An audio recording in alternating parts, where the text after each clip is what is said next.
दरवाजे पर लगातार आ रही थपथपाहट की आवाज़ सुनकर रानी जब हड़बड़ा कर जागी तो निगाहें सीधा घड़ी पर पड़ी।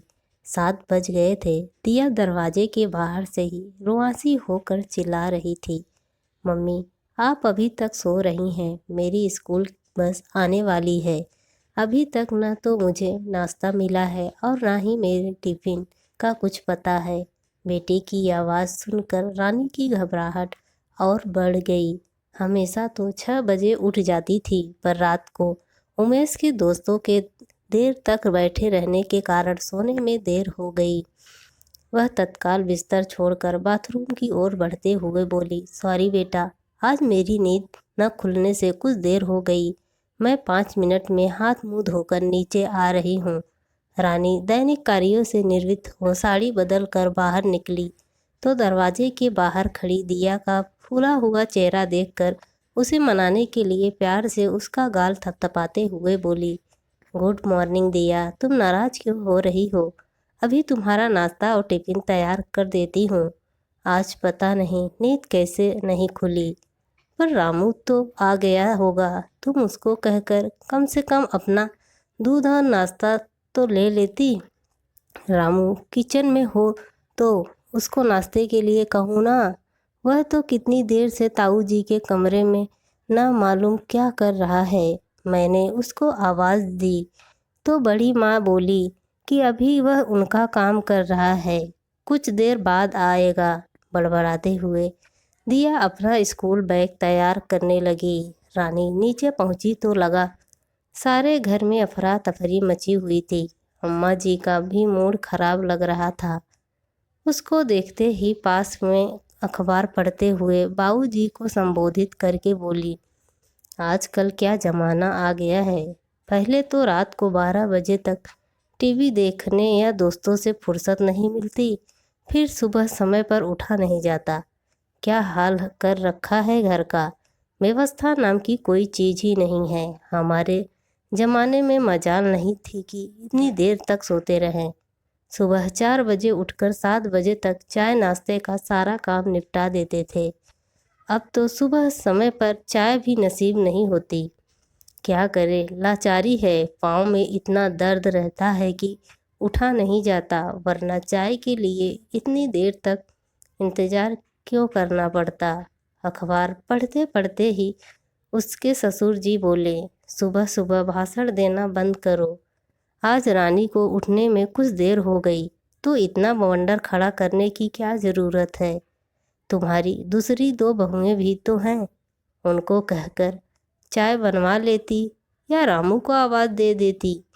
रानी बिना कुछ बोले चुपचाप रसोई में आकर दूध चाय की तैयारी करने लगी।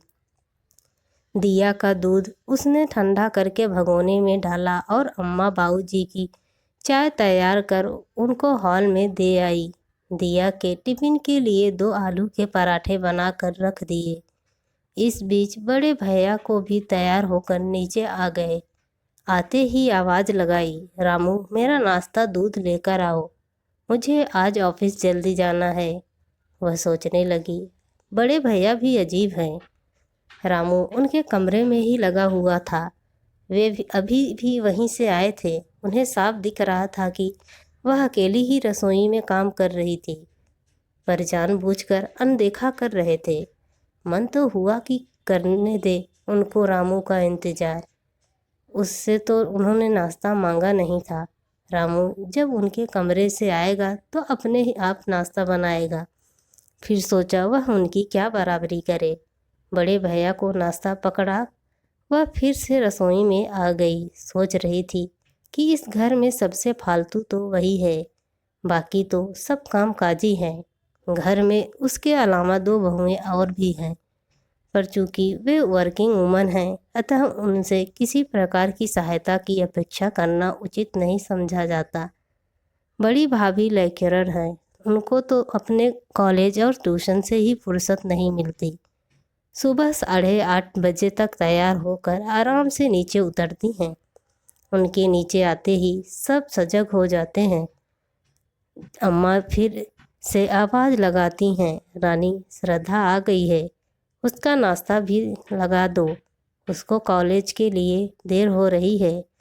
भाभी जी को स्वयं कॉलेज जाने की इतनी जल्दी नहीं होती, पर अम्मा जी उसके सामने कितनी विनम्र हो जाती हैं। वह रसोई में घर के दूसरे सदस्यों के चाय नाश्ते और खाने की तैयारी में लगी है। भाभी के बच्चों का नाश्ता टिफिन हमेशा वही तैयार करती है। रामू को भी तो कोई कभी आवाज़ देता है तो कोई कहीं बुलाता है। उसे सुबह सुबह रसोई में काम करने का समय ही नहीं मिलता। फिर भी सब अनजान बनने का अभिनय करने में माहिर है। इसी बीच विशाल और रंजिता भी तैयार होकर नीचे आ जाते हैं। रंजिता विशाल के साथ ही ऑफिस जाती है। रंजिता एक तो घर की छोटी बहू, ऊपर से बड़े बाप की बेटी, उससे तो कोई उम्मीद करना भी हास्यास्पद है। वैसे भी माँ जी का छोटे बेटे और बहू के प्रति बहुत ही सॉफ्ट कॉर्नर है। यूँ तो माँ जी से अपनी चाय बनने के लिए भी नहीं उठा जाता, पर जब विशाल और रंजिता आते हैं तो उनके तैयार के लिए नाश्ते या खाने में कुछ फेर बदल कर उन्हें खिलाती हैं। जितनी देर वे रसोई में रहती हैं उनका मीन मेख निकालना जारी रहता है। सारे समय इस तरह की टोका टाकी सुनकर बहुत चिढ़ होती है। कभी कभी तो उसका मन करता है कि उल्टा जवाब दे दे, पर फिर उसका संस्कारी मन आड़े आ जाता है। बड़ों के सामने बोलना, उनसे बहस करना उचित नहीं होता। फिर उमेश भी तो अम्मा जी का श्रवण कुमार है। सारे समय उससे यही उम्मीद रखते हैं कि वह उसके घर वालों के नाज नखरे उठाती रहे। घर के सदस्यों के चाय नाश्ते और टिफिन पैक करते करते 10 बज जाते हैं। इस बीच उमेश की फरमाइशों का पूरा करने के लिए बार बार ऊपर नीचे का चक्कर लगते रहते हैं। कभी उनके कपड़े नहीं मिलते तो कभी कोई ज़रूरी कागज़ या फाइल इधर उधर हो जाती है, जिसको ढूंढने में ही बहुत समय लग जाता है। उमेश भी पूरी तरह उस पर निर्भर है। अपने छोटे छोटे काम भी स्वयं नहीं कर सकते। उमेश को खाना खिलाकर जब वह फ्री होती है तब तक 10:30-11 बज चुके होते हैं। क्योंकि घर की दोनों बहुएं घर से बाहर रहती हैं, अतः सारे घर की साफ सफाई और देख रेख की जिम्मेदारी भी उसकी ही होती है। वह सारे घर के कपड़े एकत्रित करके वॉशिंग मशीन में डालती है। जब रामू बाबू जी के साथ बाजार के छोटे मोटे काम करके और सब्जी लेकर वापस आता है तो उसके साथ मिलकर वहाँ कपड़े सुखाने के लिए डालती है। इसी बीच उसे स्वयं भी नहा धोकर तैयार होकर पुनः रसोई में आना होता है। बाबूजी अम्मा जी को ठीक 12 बजे तक खाना चाहिए। उनको खाना खिलाकर उठती है, तब तक बच्चे स्कूल से आ जाते हैं। सबको खाना खिलाते खिलाते दोपहर के 2 बज जाते हैं। वह सारा समय घर गृहस्थी में लगी रहती है, जी जान एक कर देती है, फिर भी किसी को संतुष्ट नहीं कर पाती। कभी उसके काम का अंत नहीं होता, उल्टे मौके बेमौके सब यही सुनाने को मिलता है, इतना क्या काम है, घर में फुल टाइम नौकर है, बाइयाँ आती हैं, कपड़े धोने के लिए वॉशिंग मशीन है। इस पर भी कोई सारे समय अपने आप को व्यस्त दिखाने का ढोंग करे तो हम क्या कर सकते हैं। दूसरी दोनों बहुएं बाहर खटकर आती हैं तो भी अपना काम तो वही ही करती हैं। एक तरफ इस तरफ की उपेक्षा, दूसरी तरफ दिया की शिकायत, मम्मी आप सारे समय किचन और घर में दूसरे कामों में लगी रहती हैं, कभी मेरे ऊपर भी तो ध्यान दिया करें। बड़ी माँ और चाची बाहर का काम करने के बावजूद अपने बच्चों के लिए शाम को समय निकालती हैं। वे अपने बच्चों के साथ घूमने के लिए भी जाते हैं, और एक मैं हूँ, मेरी मम्मी के पास मेरे लिए कभी समय ही नहीं रहता। राहुल भैया, पिंकी दीदी और अतुल सब अपने पेरेंट्स के साथ कभी पिक्चर तो कभी रिश्तेदारों में जाकर मौज मस्ती करते हैं। मैं जब भी आपको बाहर चलने को कहती हूँ तो आपको घर का कोई काम याद आ जाता है। इधर उमेश भी एक और उससे उपेक्षा रखते हैं कि घर की दोनों बहुएं जब घर से बाहर रहती हैं तो कम से कम वह तो घर को संभाले। अब अम्मा जी की उम्र थोड़ी ही है गृहस्थी संभालने की। फिर उमेश उससे यह भी अपेक्षा रखता है कि वह रात को उनके साथ मित्रों से मिलने जुलने के भी जाए। वह समझ नहीं पाती कि वह उमेश को कैसे समझाए कि वह भी इंसान है, कोई मशीन नहीं जो लगातार चलती रहे। सुबह से लेकर रात 10 बजे तक घर के कामों में व्यस्त रहने के बाद उसकी न तो हिम्मत होती है और ना ही मन करता है कि वह उनके साथ कहीं जाए।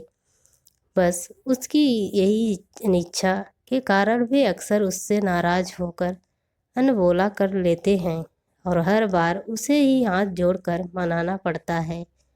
जब अपनी बेटी और अपने पति को ही वह संतुष्ट नहीं कर पाती तो दूसरों को क्या अपेक्षा रखे। कभी कभी मन में हीन भावना आने लगती है कि उसने अपनी हाउसवाइफ की कैसी इमेज बना ली है।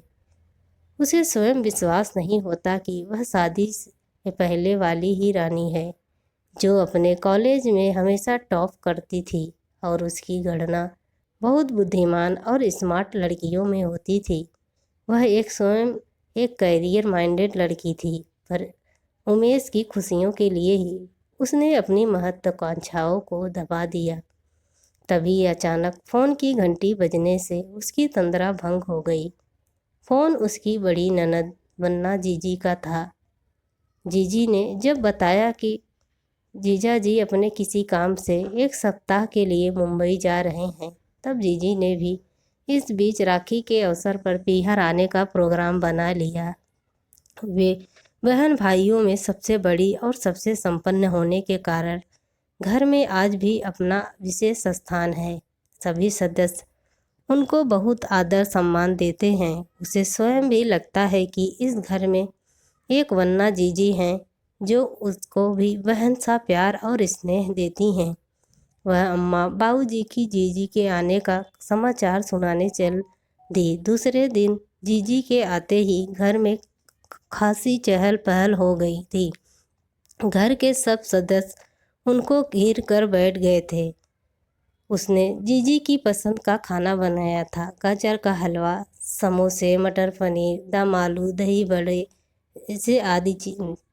जीजी अपनी पसंद की इतनी चीज़ें देखकर बहुत खुश हो गईं। उसकी ओर स्नेह से देखते हुए बोली, भाभी कमाल है, तुमने तो मेरी पसंद की सारी चीज़ें एक साथ ही बना दी। फिर एक एक व्यंजन खाते खाते तारीफों की पुल बांधने लगीं। अम्मा जी ने अपनी आदत अनुसार उसके खाने में जैसे ही कोई मीन मेख निकालना शुरू कर दिया कि दूसरे सदस्यों को भी जैसे मौका मिल गया। किसी को सब्जियों में नमक ज़्यादा लग रहा था तो किसी को दही बड़े सख्त लग रहे थे। सबकी आलोचनाओं सुनते सुनने के उसकी आंखें भर आई। दीदी ने उसके आंसुओं को देख लिया था। उमेश को संबोधित करते हुए और दूसरे सदस्यों को अप्रत्यक्ष सुनाते हुए बोल पड़ी, तुम लोग बेमतलब खाने में नुक्स निकाल रहे हो। एक तो इसने इतनी मेहनत से इतना कुछ बनाया है, उसकी प्रशंसा करने के बजाय उसमें खामियां निकालना बहुत गलत बात है। फिर अम्मा जी से बोली, माँ आप इस उम्र में खाने पीने का इतना विचार करती हैं, आप तो इतना पूजा पाठ करती हैं, फिर भी अन्न का इतना अनादर करना उचित नहीं है। उनकी बात सुनकर सब एकदम चुप हो गए। उस दिन जीजी को सबके समक्ष अपने पक्ष में बोलते देखकर उनकी परिस्थिति सारे घर वालों के विरुद्ध एक रक्षा कवच सी प्रतीत हुई। इस बार राखी का दिन भी पिछले वर्षों में अलग रहा। रविवार होने के कारण सबकी छुट्टी भी थी। जीजी से राखी बंधवाने के बाद सभी उनके साथ बैठकर गपशप कर रहे थे। जीजी सबसे उनके काम उपलब्धियों के विषय में पूछ रही थी।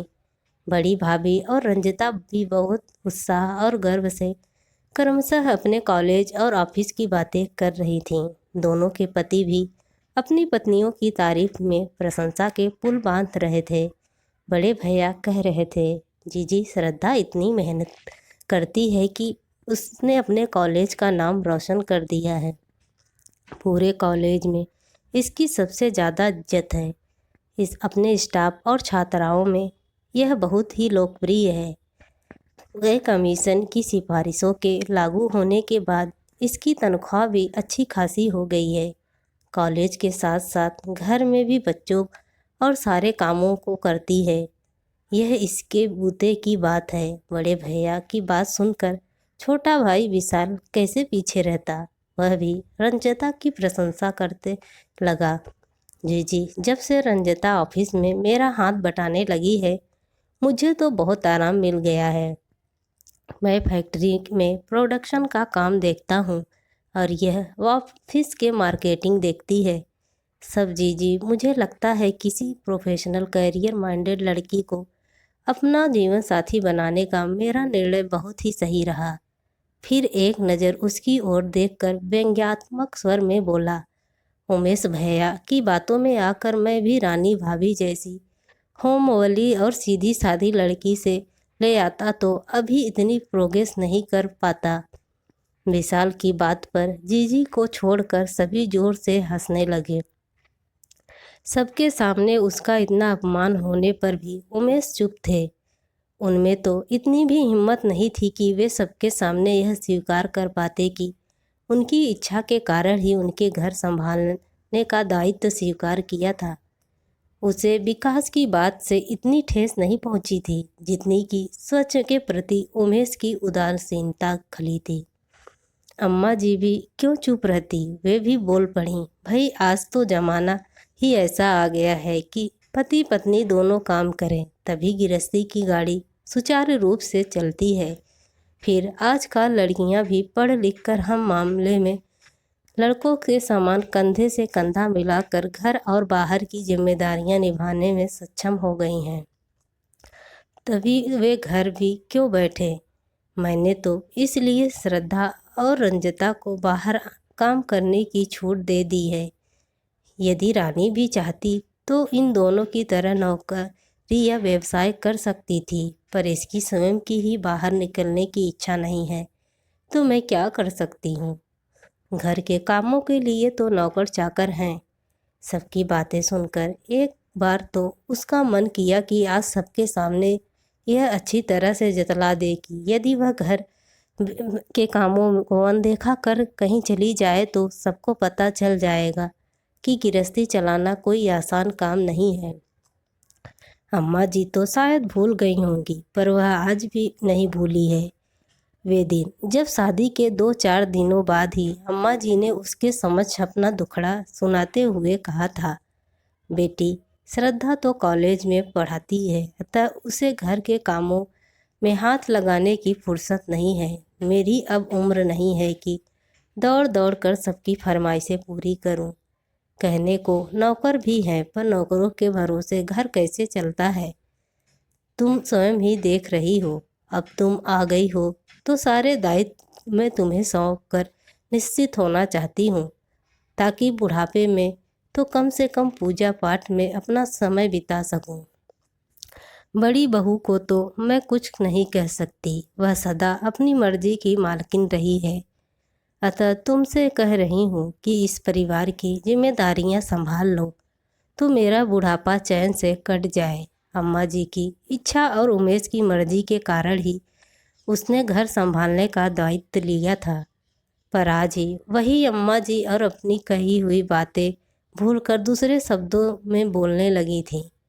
उसका स्वाभिमान मन आज उससे सबके सामने अपने मन की बात कहने को बार बार झकझोर रहा था। वह कुछ कहती उसके पूर्व ही जीजी का स्वर गूंजे उठा, अम्मा आज सबने उपलब्धियां अपने कामों के विषय में बताया, सुनकर मुझे बहुत अच्छा और खुशी भी हुई।